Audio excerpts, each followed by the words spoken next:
victoire en Jésus. Nous sommes bombardés, chers amis, d'informations multiples et variées.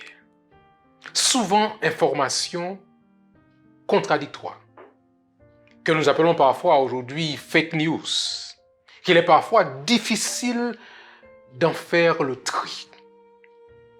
Qui dit vrai? Qui dit faux? Comment connaître et découvrir la vérité? Et pourtant, certaines situations, chers amis, nous obligent de pouvoir prendre position, nous obligent de pouvoir nous informer afin de savoir à quoi nous en tenir. Face à l'injustice, face à la violence, face à la méchanceté, on ne peut pas rester silencieux. On ne peut pas rester indifférent. On ne peut pas faire semblant de n'avoir rien vu par prudence, à moins de se retrouver dans une situation de complicité tacite, de lâcheté, de manque de courage ou de non-assistance à personne en danger. Mais, chers amis, il y a un conflit encore plus grand, plus large, dans ses retombées universelles, plus profond quant à son impact, plus crucial quant à ses conséquences sur la vie et la destinée de chaque créature. Un conflit qui exige, de notre part, un positionnement sans ambiguïté. Ne pas choisir, ne pas prendre position, c'est en fait choisir et prendre position. Il s'agit, vous l'aurez compris sans doute, du grand conflit cosmique entre le bien et le mal, entre Dieu et son ennemi, Satan, celui qui est descendu vers nous animé d'une violente colère, sachant qu'il a peu de temps. Ah, me diriez-vous, ce conflit nous dépasse, il est trop grand pour nous. Oh, bien sûr que nous n'y pouvons rien quant à l'issue finale de ce méga conflit, de cette confrontation interplanétaire, puisque le résultat, chers amis, est déjà connu. Mais notre position déterminera de quel côté nous serons, soit du côté du gagnant ou soit du côté du perdant. Dans notre dernière conférence, nous avons présenté le gagnant, le vainqueur, celui qui a obtenu la victoire définitive sur la mort, sur le séjour des morts, à la croix du Calvaire, en passant par la tombe et en ressuscitant le troisième jour. Son nom, Jésus de Nazareth, le Messie de la prophétie biblique, Emmanuel, Dieu avec nous, Prince de paix, le lion de la tribu de Juda, notre Seigneur, notre Dieu. Concernant l'issue de ce conflit, l'épilogue de l'histoire de l'humanité telle qu'elle est contenue dans le livre de l'Apocalypse de Jean nous apporte cette information capitale dans Apocalypse 12, verset 10.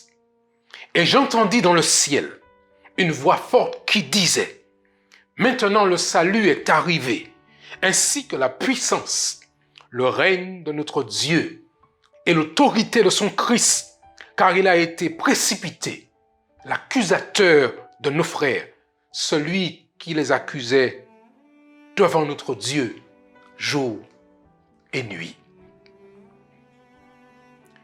Mesdames, mesdemoiselles et messieurs, mes chers amis, vous connaissez le gagnant. Vous connaissez le vainqueur. La question est de savoir de quel côté vous êtes. De quel côté vous et moi nous sommes. C'est le choix qui déterminera votre destinée éternelle. Il ne s'agit pas d'une prédestination injuste, arbitraire comme quelques-uns le croient, mais le résultat d'un choix conscient et délibéré. le salut et la vie éternelle sont gratuitement offerts à tous les humains.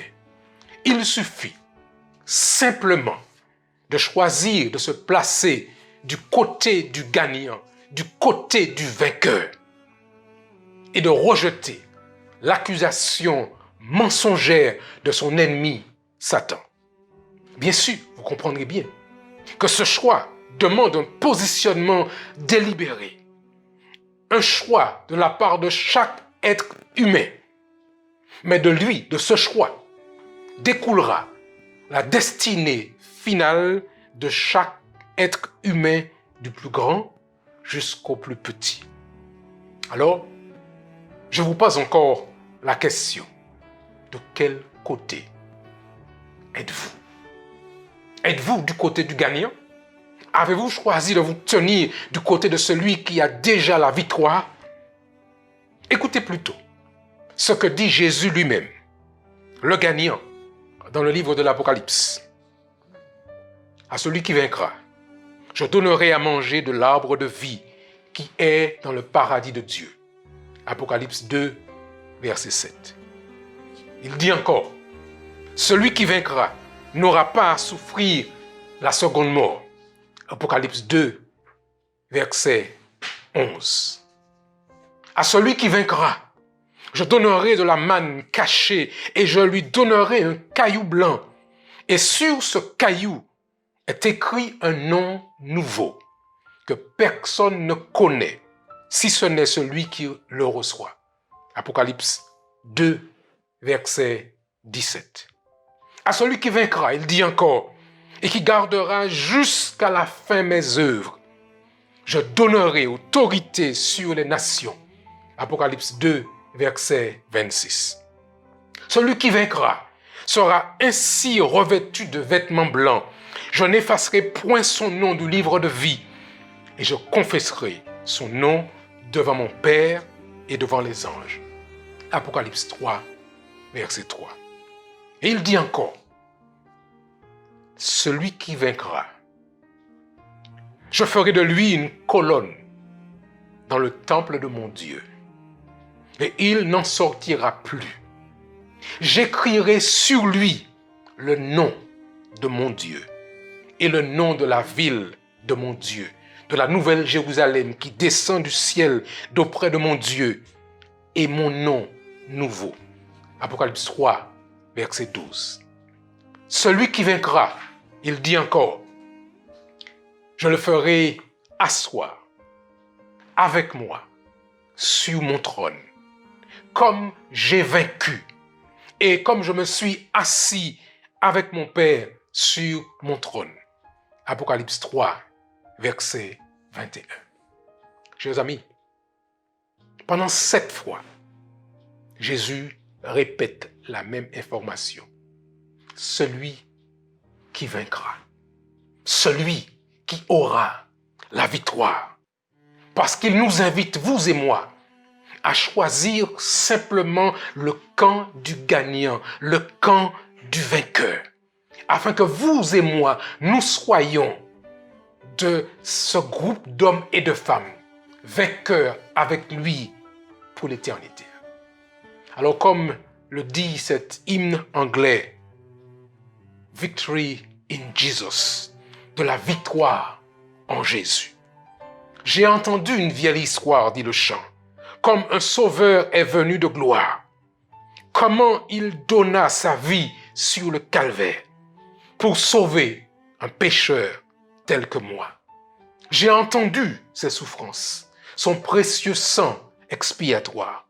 Alors, je me repens de mon péché et obtins avec lui la victoire. Et puis le refrain qui se dit de cette manière, « Ô victoire en Jésus, mon sauveur pour toujours, il me chercha et me trouva. Grâce à son sang, me racheta. Il m'aima dès que je le regardais. Tout mon amour lui appartient. Dans la victoire, il me plongea. Grâce à son sang, purifié je suis. Victoire en Jésus. Amen.